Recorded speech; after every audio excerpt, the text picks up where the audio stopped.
அன்பு சொந்தங்களே, இந்தியாவினுடைய அரசியல் வரலாற்றில் நிறைய முக்கியமான நிகழ்வுகள் இருந்தாலும் கூட 2 நிகழ்வுகளை இந்த நேரத்தில் உங்கள் முன்னால் ஞாபகப்படுத்துவதற்கு நான் கடமைப்பட்டிருக்கின்றேன். 1893 சவுத் ஆப்பிரிக்காவில் Mohandas Karamchand Gandhi was traveling in a first class train. He got a ticket. He was sitting in the first class compartment. A ticket examiner came. He saw Mr. M.K. Gandhi. அவர்கிட்ட சொன்னாங்க, இந்த கம்பார்ட்மெண்ட்ல நீங்க இருக்கக்கூடாது, ஃபர்ஸ்ட் கிளாஸ்ல வெள்ளை தோல் இருக்கக்கூடிய மனிதர்கள் மட்டும்தான் இருக்கணும், எப்படி கருப்பு தோல் இருக்கிறவங்க பிரவுன் கலர் நீங்களாம் எப்படி இருக்கலாம், இறங்குங்கிறாங்க. மகாத்மா காந்தி அவர்கள் நான் இறங்க மாட்டேன் என்று சொல்லுகின்றார். ஒரு பெரிய சண்டை நடக்கிறது.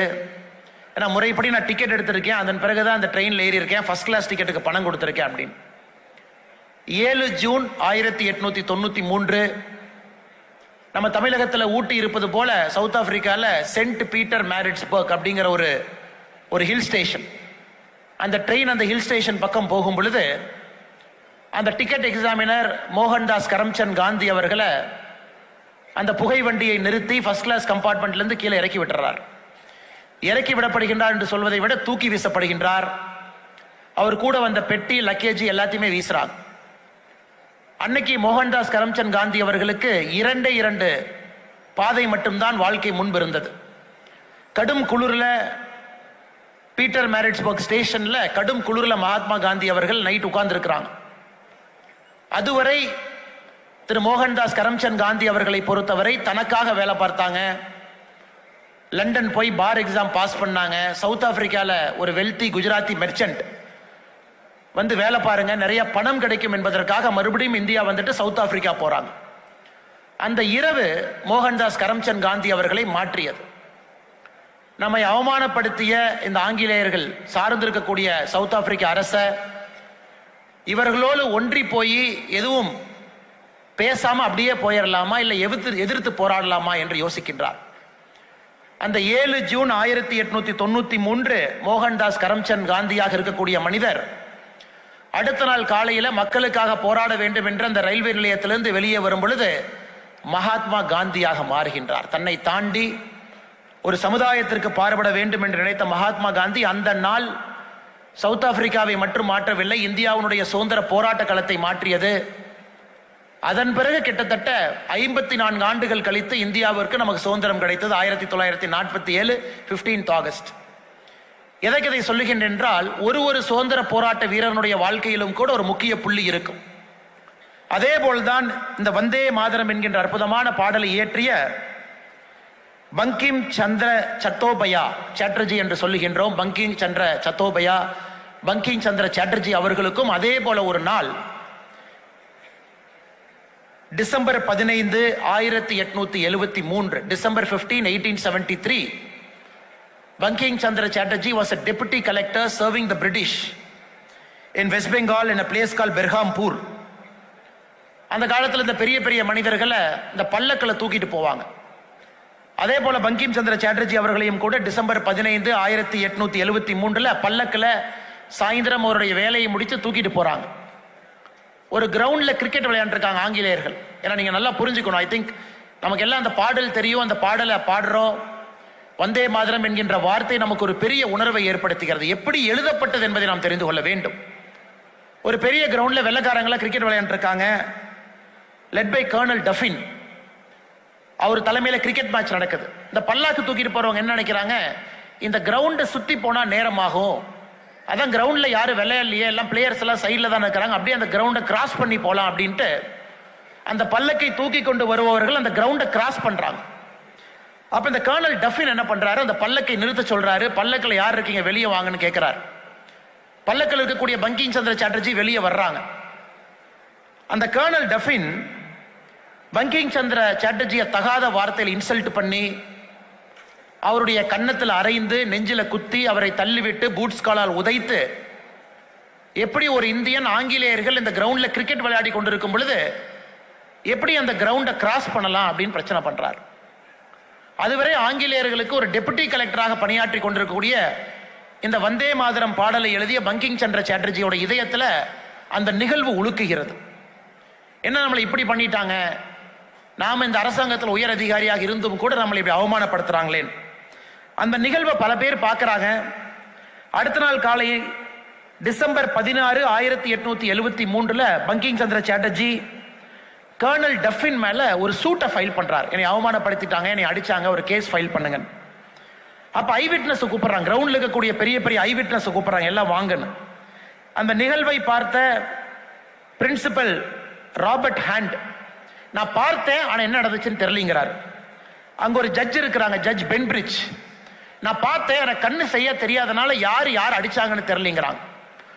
எல்லோருமே பொய்யை சொல்லும் பொழுது திரு பங்கிம் சந்திர சாட்டர்ஜி அவர்களுக்கு ஆங்கிலேயர்கள் நடத்தக்கூடிய கோர்ட்டின் மீது கூட மரியாதை போகுது. அது வரைக்கும் ஆங்கிலேயர் மீது மரியாதை வைத்திருந்தவர்கள், ஆங்கிலேயருடைய சட்ட திட்டத்துக்கெல்லாம் மரியாதை கொடுத்தவர். அப்ப மறுபடியும் ஒரு அந்த லா சூட்டை ஃபைல் பண்ணி எனக்கு நியாயம் கிடைக்க வேண்டும் என்று சொல்லுகின்றார். எதற்காக இதை நான் திரும்ப திரும்ப சொல்றேன்னாங்க, சரித்திரத்தை நாம் புரிந்து கொள்ள வேண்டிய கட்டாயம் நமக்கு இருக்கு.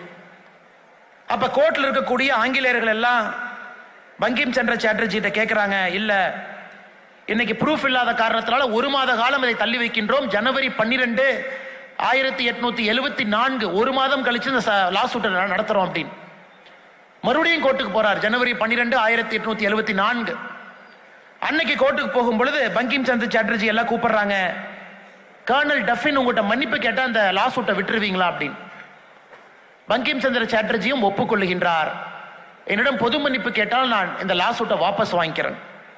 கோர்ட்டில் இன்னைக்கு 1000 பேருக்கு முன்னாடி கர்னல் டஃபின் அவர்கள் நான் அடித்ததுக்கு மன்னிப்பு கேட்கிறேன். பங்கிம் சந்திர சாட்டர்ஜி யாரும் எனக்கு தெரியாததனால் நான் மன்னிப்பு கேட்டுக்கிறார். அந்த நிகழ்வு பங்கிம் சந்திர சாட்டர்ஜியை மறுபடியும் உழுக்குது. ஓ, அப்ப நான் சாதாரண மனிதனா தான் நீ அடிச்சிருப்ப, நான் ஆங்கிலேயருக்கு டெபுட்டி கலெக்டராக வேலை பார்க்கிற காரணத்தினால அந்த டெபுட்டி கலெக்டர் என்கின்ற வார்த்தை உனக்கு தெரியாதனால் அடிச்சதுக்காக மன்னிப்பு கேட்கிறேன் அப்படின்னு சொல்லிட்டு பங்கிம் சந்திர சாட்டர்ஜி அன்னைக்கு தன்னுடைய வேலையை விடுகின்றார். அதன் பிறகு பங்கிம் சந்திர சாட்டர்ஜியை கொலை செய்வதற்கு முயற்சி நடக்கிறது. அங்க இருக்கக்கூடிய ராஜா ஜோகீந்திர நாராயண் ராய் அவரை கூட்டிட்டு போய் பாதுகாக்கிறாங்க. அப்ப பங்கிம் சந்திர சாட்டர்ஜியை பொறுத்தவரை 3 கடவுளை தரிசிக்கிறாங்க. ஜெகதாத்ரி, துர்கா, காளி 3 கடவுளையும் தரிசித்து விட்டு ஜனவரி 31, 1874 ஒரு முழு பௌர்ணமி நாள்ல அவர் யோசிக்கிறார், ஒரு மந்திரம் வேணும், இந்தியர்களை உணர்வோடு எல்லோரையும் ஒட்டு சேர்க்கக்கூடிய ஒரு மந்திரம் வேண்டும். இன்னைக்கு நான் பெங்கால்ல பெங்காலியா பார்க்கிறேன், தமிழ்நாட்டில் தமிழனா பார்க்கறாங்க, கர்நாடகால கன்னடிகாவா பார்க்கறாங்க. நமக்குள்ள ஒரு தேசப்பற்று என்கின்ற உணர்வு இல்லை.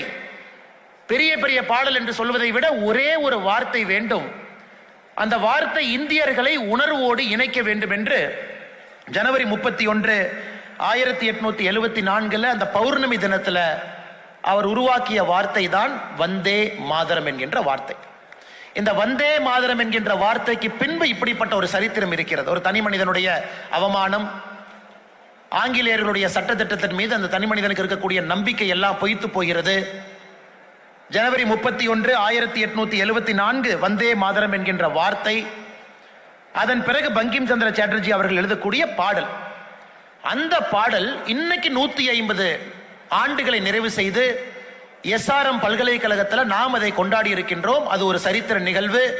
அந்த நிகழ்வுக்கு வேர்ல்டு யூனியன் ஆஃப் ரெக்கார்ட்ஸ் அவர்கள் அங்கீகாரம் கொடுத்திருக்கிறாங்க. இன்னும் ஒரு படி மேல போகணும்னா இந்த பாடலை நம்முடைய தாய்மொழி தமிழ்ல 1907 மொழிபெயர்த்தாங்க. மொழிபெயர்த்தவர் வேறு யாரும் கிடையாது, முண்டாசு கவிஞன் சுப்பிரமணி பாரதி. சுப்பிரமணி பாரதி அவர்கள் தானாக முண்டாசு கவிஞன் 1907 1907 he translated Vande Mataram from Bengali to Tamil by himself. அப்ப திரு சுப்பிரமணிய பாரதி அவர்கள் ஒரு சிறிய மாற்றத்தை ஏற்படுத்துறாங்க. ஒரிஜினல் பாடல்ல 7 கோடி பாரதியர்கள் என்றிருந்த வார்த்தையை சுப்பிரமணிய பாரதி அவர்கள் முதலாக அதை 30 கோடி பாரதியர்கள் என்று மாற்றுகின்றார். updated the population figures. அதன் பிறகு ஒரிஜினல் பாடல்ல கூட அது 30 கோடி என்று மாறுகிறது. இத சுப்பிரமணிய பாரதி அவர்கள் நடத்தி கொண்டு வந்த விஜயா என்கின்ற பத்திரிகையில அந்த வந்தே மாதரம் என்கின்ற வார்த்தையை மாஸ்ட் ஹெட் மேல கொண்டு வந்தார். அந்த மேகசினுடைய டாப் போர்ஷனுக்கு அதை தொடர்ந்து வச்சிருக்கிறாங்க. மகாத்மா காந்தி அவர்கள் அவர் எழுதக்கூடிய எல்லா கடிதத்திலும் கூட Gandhi ends his letter by using the word call Vande Mataram. 1911 Gandhi அவர்கள் தமிழ்லயே ஒரு கடிதம் எழுதியிருக்கிறாங்க. தமிழ்நாட்டை சார்ந்த ஒருத்தருக்கு பதில் போடுறாங்க, அம்மா நல்லா இருக்காங்களா அப்படின்னு கேட்டு. அந்த கடிதத்திலும் கூட எம்கே காந்தி என்கின்ற பெயர்ல தமிழ்ல வந்தே மாத்திரம் என்கின்ற வார்த்தையை தமிழ்ல மகாத்மா காந்தி அவர்கள் எழுதியிருக்கின்றார்கள். ஸோ இந்த வார்த்தை என்பது சாதாரண ஒரு வார்த்தை கிடையாது. பெரிய பெரிய மனிதர்களை புரட்டி போட்டது, மாற்றியது. முண்டாசு கவிஞன் சுப்பிரமணிய பாரதி அவர்கள் தானாக வந்து தமிழ் மொழிபெயர்ப்பு செஞ்சது. ஆனால் நம்முடைய மாணவ செல்வங்கள் இன்னைக்கு நாம் இங்க இருந்தாலும் கூட இந்த அரங்கத்தில் சுதந்திரத்திற்கு முன்பு பிறந்த ஒரு மனிதர் எனக்கு தெரிஞ்சு ஒரே ஒருவர் தான் இருக்கிறார் நினைக்கிறேன், பாரிவேந்தர் ஐயா. 1937 பிறந்தார். I think there is only one person in this room who was born before we got independence. In 1937, Ayya Parivendar, he got birth. So which means he was born 10 years before independence. நமக்கெல்லாம் அந்த வாய்ப்பு இல்லை. இங்க இருக்கிறவங்க நிறைய பேர் 90s kids 2000 கிட்ஸா இருக்கிறீங்க. But இருந்தும் கூட உங்களுக்கு இந்த சரித்திரம் தெரிய வேண்டும் என்பதற்காக இவ்வளவு பெரிய நிகழ்வை விழாவை வைத்து அதுல உங்களை எல்லாம் அழைத்து கிளாஸ் ரூம் பிரேக்ல இருந்து 1.5 மணி நேரம் இந்த மாணவ செல்வங்கள் வந்திருக்கிறீங்க. So I urge all of you to understand our history better so that you all can secure our future in a meaningful way. ஒரு சரித்திரத்தை தெரியாத யாரும் கூட வருங்காலத்தை கட்டமைக்கக்கூடிய பாக்கியம் அவர்களுக்கு கிடைக்காது. அதனால் சரித்திரத்தை நீங்கள் நன்றாக தெரிந்து கொள்ள வேண்டும். அதன் பிறகு தமிழகத்தில் 1908 ஆங்கிலேயருக்கு எதிராக காட்டன் மில், டெக்ஸ்டைல் மில்ல பிரச்சனைகள் உருவான பொழுது, நம்முடைய தொழிலாளர்கள் ஒன்றாக இணைந்த பொழுது வி.ஓ. சிதம்பரம் பிள்ளை, சுப்பிரமணிய சிவா அவர்களெல்லாம் தூத்துக்குடியில் கோரல் மில்ல ஆங்கிலேயர்களை எதிர்த்து போராட்டம் நடத்திய பொழுது ஒரே ஒரு ஸ்லோகத்தை மட்டும்தான் பயன்படுத்தினாங்க, வந்தே மாதரம் என்கின்ற ஸ்லோகத்தை மட்டும்தான் பயன்படுத்தினாங்க. இன்னைக்கு இதுல என்ன பிரச்சனை? இந்த வந்தே மாதரம் என்கின்ற பாடல்ல சில பிரச்சனையும் இருக்கு. ஏன்னா வந்தே மாதரம் என்கின்ற பாடல் இன்னைக்கும் கூட நாம் பாடும் பொழுது காலத்தினுடைய அருமை கருதி ஃபர்ஸ்ட் பார்ட் மட்டும்தான் பாடணும். வந்தே மாதரத்தை பொறுத்தவரை அது 5 பார்ட்டாக இருக்கிறது. ஆனா இன்னைக்கு எல்லாமே ஃபர்ஸ்ட் பார்ட் மட்டும்தான் பாடுறோம். அதுல செகண்ட் பார்ட் பாடுறதில்ல, தேர்ட் நம்ம பாடுறதில்ல. நிறைய பேருக்கு second, third, fourth and fifth Vande Mataram பாடலே தெரியறதுக்கு வாய்ப்பு இல்லை. வந்தே மாதரமுடைய original song is a lengthy one. அதனுடைய அப்ரிஜ்டு வெர்ஷனை மட்டும்தான் இன்னைக்கு நம்ம நிறைய இந்தியர்களுக்கு தெரிந்திருக்கிறது. என்னுடைய அன்பான வேண்டுகோள், இந்த மாணவ செல்வங்கள் இன்னைக்கு நீங்க வீட்டுக்கு போகும் பொழுது வந்தே மாதரம் பாடலினுடைய முழு பாடலையும் நீங்க கேட்கணும், அதனுடைய அர்த்தத்தை நீங்க புரிஞ்சுக்கணும். பங்கிம் சந்திர சாட்டர்ஜி எதற்கு இந்த முழு பாடலை எழுதினாங்க? சுதந்திரத்துக்கு பிறகு அவர் first prime minister Pandit Jawaharlal Nehruji, he had a problem with the song of Vande Mataram. அவருக்கு இந்த வந்தே மாதரம் பாடல்ல ஒரு பிரச்சனை இருந்துச்சு. அப்ப இது நம்முடைய தேசிய பாடலாக கொண்டு வர வேண்டுமா அப்படிங்கிற ஒரு சர்ச்சை நடக்கும் பொழுது நேரு அவர்கள் ஒப்புக்கொள்ளவில்லை. வந்தே மாதரம் பாடலை முழுமையாக கொண்டு வர வேண்டும் என்கின்ற வாதத்திற்கு ஒப்புக்கொள்ள. காரணம் என்னன்னா, நேரு அவர்களை பொறுத்தவரை இந்த வந்தே மாதரம் பாடல் நம்முடைய மற்ற சமுதாயத்தை இரிட்டேட் பண்ணணும், அப்படி பண்ணணும்னு நினைச்சார். இஸ்லாம் நண்பர்கள் இங்க இருக்கிறாங்க, கிறிஸ்தவ நண்பர்கள் இருக்கிறாங்க. Pandit Jawaharlal Nehruji felt Vande Mataram as a song might irritate our Muslim brothers and Christian brothers, so he did not want the whole part of Vande Mataram. He wanted only the first part. I'm not getting into any politics or any discussion. So accordingly, the Congress working committee in one of its session decided to have only the first part of Vande Mataram and not the remaining part. அதையும் கூட இந்த 150வது ஆண்டுல the central government through a cabinet resolution has decided across India we will sing the full Vande Mataram. எல்லோரும் முழு வந்தே மாதரம் பாடலை பாடுவோம் என்று. அந்த முழு வந்தே மாதரம் பாடலை உங்கள் முன்னால் இந்த நேரத்தில் அடுத்த 2 நிமிஷத்தில் நான் வைக்க விரும்புகிறேன். ஏன்னா அதனுடைய அர்த்தத்தை முழுமையாக நாம் புரிந்து கொள்ள வேண்டும் என்கின்ற ஆதங்கத்தில். வந்தே மாதரம் அதனுடைய அர்த்தம் உங்களுக்கு தெரியும். தாயே உன்னை வணங்குகின்றேன். Dear mother, I bow down before you. சுஜலாம் சுபலாம் மலையன சீத்தலாம், நன்னீர் கொண்டவளே, நற்கனிகள் தருபவளே, தென்றலால் குளிர்ச்சி தருபவளே. சஷ்ய சாமலம் மாத்தரம், செழித்த பயிர்களால் கருமை நிறம் கொண்டவளே என் தாயே. we are trying to describe our Bharat Mata. Supraj Joshna புலையத்த காமணி, வெண் நிலவு வெளியில் மகிழ்ந்திருக்கும் இரவுகள் கொண்டவளே, மலர்ந்து குலுங்கும் மரங்கள் நிறைந்த நிலமுடையவளே, இனிய புன்னகையும் இனிமையான பேச்சும் கொண்டவளே, இன்பம் அளிப்பவளே, வரங்கள் தருபவளே என் தாயே. பிரச்சனை எங்க வருதுங்க? The disputed part which Pandit Nehruji felt we should not sing as Bharatiya, disputed part. கோட்டி கோட்டி காந்த கலக்கல நின்னத கராலே, பல கோடி குரல்களின் இடி முழக்கமும் பல கோடி கைகளில் ஏந்திய கூர்மையான வாள்களும் இருக்க, தாயே உன்னை வலிமையற்றவள் என்று எவர் சொல்வார்? அளப்பெரிய ஆற்றல் கொண்டவளே, எங்களை மீட்டவளே, பகைவர் படையை அழிப்பவளே என் தாயே. இந்த ஸ்டான்ஸ் அன்னைக்கு நம்ம ஒமிட் பண்ணியிருக்கோம். அதே போல் அடுத்து 4th பார்ட், துமி விதியா துமி தர்மா துமி ஹிருதி துமி மர்மா, நீயே அறிவு நீயே அறம் நீயே இதயம் நீயே அதன் ரகசியம், உடலுக்குள் இருக்கும் உயிர் மூச்சும் நீயே, தோள்களில் இருக்கும் வலிமையும் நீயே, இதயத்தில் இருக்கும் பக்தியும் நீயே, ஒவ்வொரு கோவில்களிலும் நாங்கள் நிறுவும் சிலையும் நீயே. இதையும் நாம் ஒமிட் பண்ணியிருக்கோம். 5th பார்ட், துவம் ஹை துர்கா தேஷ் பிரகாரணா தாரிணி, 10 ஆயுதங்களை ஏந்திய துர்க்கையும் நீயே, தாமரை மலரில் அமர்ந்திருக்கும் திருமகளும் நீயே, அறிவை அள்ளித்தரும் கலைமகளும் நீயே, உன்னை வணங்குகிறேன். மாசற்றவளே நிகரற்றவளே செல்வத்தின் தேவியே உன்னை வணங்குகிறேன். நன்னீரும் நற்கனிகளும் கொண்ட என் தாயே. 6th பார்ட் ஒமிட் பண்ணியிருக்கிறோம். ஷாமலம் சரளம் சுஷ்மிதம் புஷிதாம், கருமை நிறத்தவளே தூய்மையானவளே புன்னகை பூப்பவளே பூமியை தாங்குபவளே எங்களை காப்பவளே தாயே உன்னை வணங்குகிறேன். எதற்காக இந்த மேடையில் நான் சொல்றேன் அப்படின்னாங்க, ஒரு SRM பல்கலைக்கழகத்தில் ஆயிரக்கணக்கான மாணவ செல்வங்கள் இருக்கக்கூடிய இந்த அரங்கத்தில் நீங்கள் எல்லோரும் வந்தே மாதரம் என்கின்ற பாடலை முழுமையாக நீங்கள் பாடும் பொழுது, இதை எழுதிய அந்த கவிஞருக்கு, தேசபக்தி மனிதனுக்கு நாம் செலுத்தக்கூடிய ஒரு முழு கடமையாக இருக்கும். அதனால் வருகின்ற காலத்தில் நீங்கள் இந்த முழு பாடலையும் வாய்ப்பு இருக்கும் பொழுது ஒரு குழுவாக நீங்கள் பாட வேண்டும் என்கின்ற அன்பான வேண்டுகோளையும் கூட இந்த நேரத்தில் உங்கள் முன்னால் நான் வைக்கின்றேன். அடுத்து பராக்கிரம் திவாஸ். நேதாஜி சுபாஷ் சந்திர போஸ் அவர்கள் நமக்கு எல்லோருக்குமே தெரியும், is a very revolutionary, very different kind of human being. 1897ல பிறந்திருக்கிறாங்க, Jan 23. அதற்காகத்தான் இந்த ஜனவரி மாதத்தில் நாம் கொண்டாடி கொண்டிருக்கின்றோம் அவருடைய பிறந்த நாள். அவர் ஆரம்ப காலகட்டத்தில் படித்த கல்வியெல்லாம் பாருங்க. when he joined presidency college for his masters, இன்னைக்கு எப்படி SRM பல்கலைக்கழகத்தில் நீங்கள் எல்லாம் ஒரு பட்டப்படிப்புக்கு வந்திருக்கின்றீர்களோ, அதே போல சுபாஷ் சந்திர போஸ் அவர்கள் 1913ல் பிரசிடென்சி கல்லூரியில் படிக்கும் பொழுது 2 ஆண்டுகள்ல கல்லூரி நிர்வாகத்தால் டிஸ்மிஸ் செய்யப்பட்டார். காரணம், he was involved in nationalist activity. இன்னைக்கு நீங்க உங்களை நினைச்சு பாருங்க, ஒரு கல்லூரியில் படிக்கக்கூடிய சுபாஷ் சந்திர போஸ் அவர்கள் தன்னுடைய 18 வயசுல இந்தியாவிற்காக பேசுகின்றார் என்கின்ற ஒரே காரணத்திற்காக கல்லூரியிலிருந்து அவர் டிஸ்மிஸ் பண்ணாங்க. அதன் பிறகு ஸ்காட்டிஷ் சர்ச் காலேஜில் பிலாசபி படிச்சு 1919ல் படிச்சு முடிக்கிறாங்க. அதுவரை இந்த சிவில் சர்வீஸ், எனக்கு IAS IPS என்று என்ன சொல்லுகின்றோமோ, டில் 1922 நம்ம எல்லாம் இங்கிலாந்துக்கு போய் அந்த எக்ஸாம் எழுதணும். ஏன்னா ஆங்கிலேயர்களை பொறுத்தவரை யாரு கப்பலை பிடிச்சு யார் இங்கிலாந்துக்கு வந்து யார் இந்த பரீட்சை எழுத போறா, ஆனால் இந்தியாவிலேயே அந்த பரீட்சை நடக்காது. இந்தியாவை ஆளக்கூடியவர்கள் இங்கிலாந்துல இந்த பரீட்சை எழுதணும்.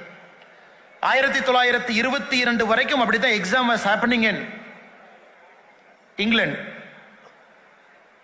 நேதாஜி சுபாஷ் சந்திர போஸ்ஜி he felt the best way to serve the people is through the government. அதனால 1919ல் அவரும் ஒரு கப்பலை எடுத்துக்கொண்டு இங்கிலாந்துக்கு போறாங்க.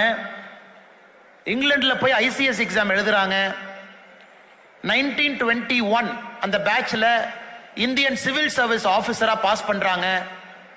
அதன் பிறகு இந்தியாவிற்கு வந்து தன்னுடைய வேலையும் கூட எடுத்துக்கிறாங்க.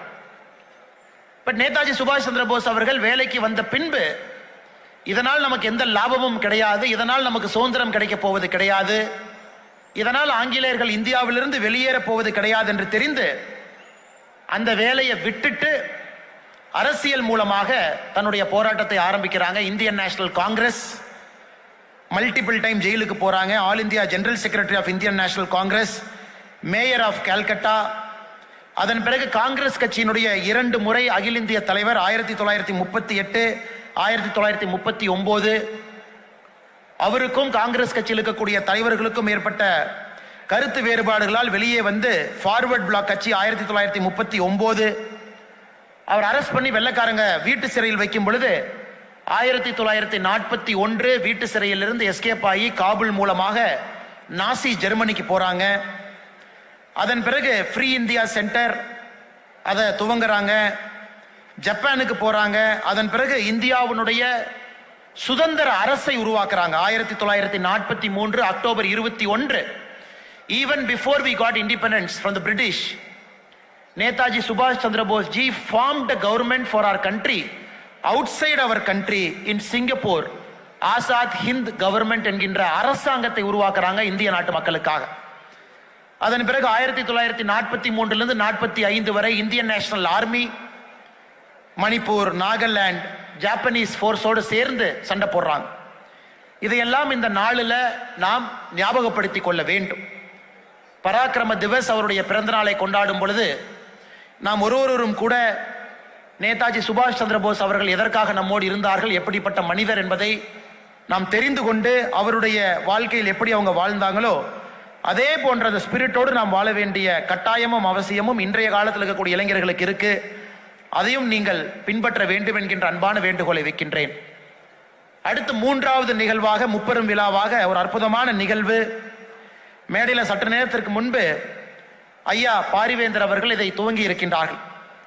திருவள்ளுவர், ஐயன் இளங்கோ அடிகள் அவர்கள், கம்பர் அவர்கள், வள்ளலார் அவர்கள், பாரதியார் அவர்கள் அவங்க பேரில் 5 அறக்கட்டளைகளை 10 லட்சம் ரூபாய் காசோலை கொடுத்து நம்முடைய தாய்மொழி தமிழ் மொழியை ஊக்கப்படுத்துவதற்காக இந்த அறக்கட்டளை உருவாக்கி இருக்கிறார். If somebody looks at the history of SRM, this is a very unique college, unique university. It's a science and technology university, one of the best in the world. Right now it is one of the best universities in our country for sports. University which applies for one of the highest number of patents. At the same time, university which fearlessly promotes the mother tongue of the founder Tamil language. It's a very, very different university. No university in the country I've seen university fearlessly promoting a regional language or mother tongue Tamil language. That is why ஐயா பாரிவேந்தர் அவர்கள் இங்கே தமிழ் பேராயம் என்கின்ற அமைப்பை ஆரம்பித்து சாகித்ய அகாடமி விருதுகளுக்கு நிகராக இந்த அரங்கத்தில் இதே மேடையில் கடந்த 12 ஆண்டுகளாக வருடத்திற்கு 20 லட்சம் ரூபாய் செலவு செய்து இந்த லாஸ்ட் 12 years ஐயா பாரிவேந்தர் அவர்கள் has personally donated more than 3 crore rupee to promote some very fine literature in Tamil language. And anybody who comes to this university and gets that award, it is a huge honor. That is why last year when writer Shivashankari Amma got the award in the same stage, this year writer Shivashankari Amma is honored by Padma Shri by the government of India.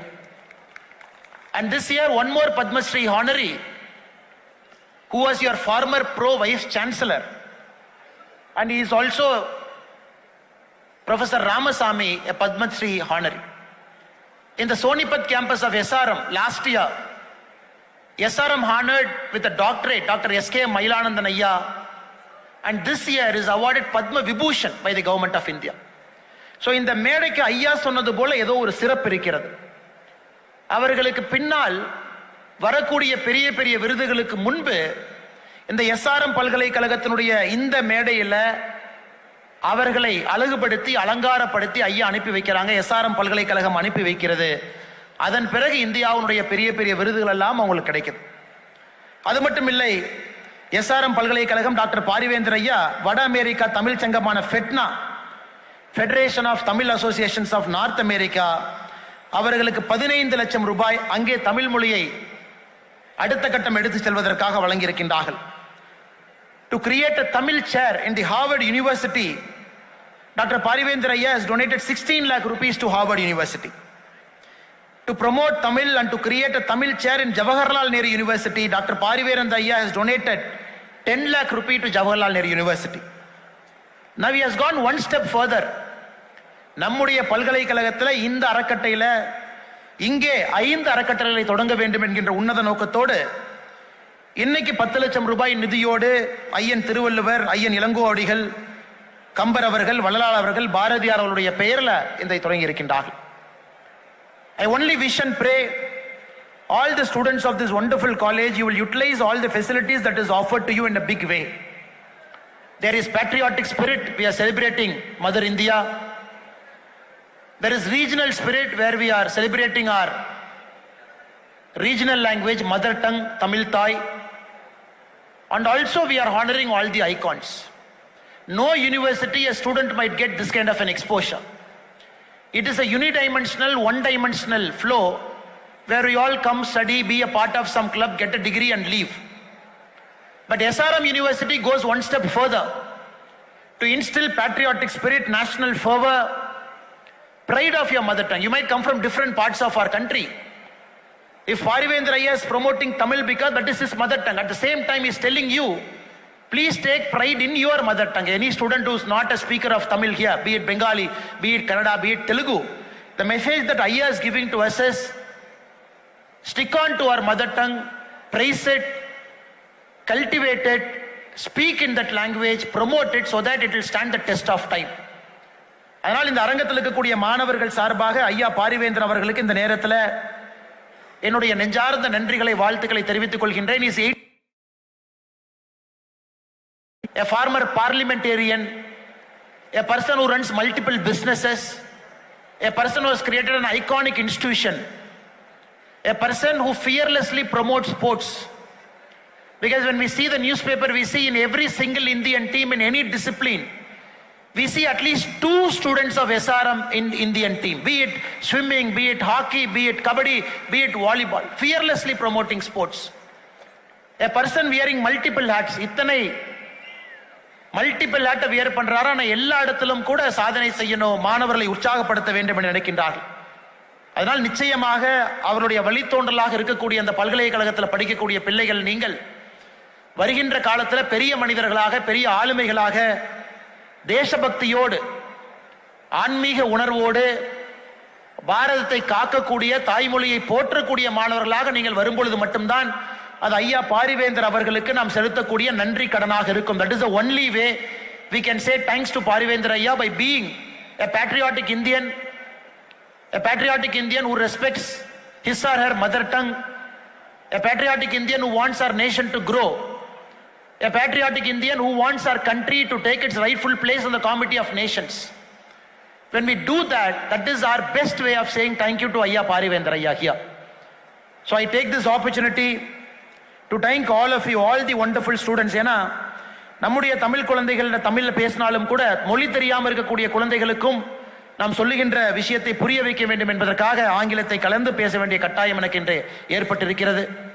அதனால் இந்த மாணவ செல்வங்கள், பேராசிரியர் பெருமக்கள், இந்த தமிழ் பேராயத்தை மிகச் சிறப்பாக நடத்தி கொண்டிருக்கக்கூடிய ஐயா கரு நாகராசன் அவர்கள், இந்த கல்லூரியில் தமிழை போற்றி வணங்கக்கூடிய மாணவ செல்வங்கள், மற்றும் ஒரு முறை அருமை சகோதரர் அருணாச்சலம் அவர்கள், மிக முக்கியமாக ஐயா பாரிவேந்தர் அவர்கள் இந்த வயதிலும் கூட இன்னும் இளமையாக, இன்னும் வேகமாக, இன்னும் வீரியமாக அவர் செயலாற்றி கொண்டிருப்பது நம் எல்லோருக்கும் கூட ஒரு பெரிய பாடமாக, படிப்பனையாக இருக்கிறது. ஐயா அவர்களுக்கும் நன்றி சொல்லி என்னுடைய உரையை முடித்துக் கொள்கின்றேன். நன்றி, வணக்கம். பாரத் மாதா கி ஜெய், வந்தே மாதரம்.